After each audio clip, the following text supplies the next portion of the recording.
आपला मुलगा किंवा आपला नवरा आपल्यापेक्षा दुसऱ्या कुणाची तरी काळजी घेतं हे कित्येक महिलांना सहन होत नाही।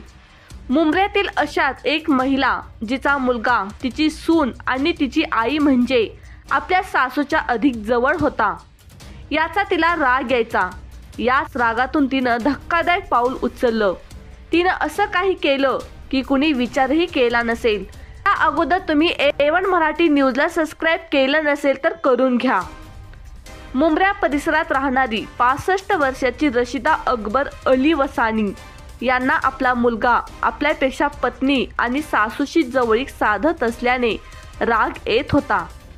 सून आणि तिची आई दोघं मिळून आपल्या मुलावर जादूटोणा करत आहेत असं तिला वाटायचं। द्वेष, मत्सर आणि संशयाच्या भरात रशिदाने असं काही केलं जे धक्कादायक आहे। 6 ऑगस्ट 2016 रोजी रशिदाने तिची 24 वर्षीय सून सलमा वसानी आणि तिची आई शमीम शेख 54 यांच्या जेवणात अंमली पदार्थ मिसळले आणि नंतर त्यांची गळा चिरून आणि कान कापून निर्घृण हत्या केली। फिर्यादीनुसार रशिदा वसानीने स्वतःच्या नंतर मुंब्रा पोलीस ठाण्यात जाऊन दोन्ही हत्येची माहिती दिली। 2016 मध्ये घडलेली घटना ऐकून न्यायाधीशही संतापले।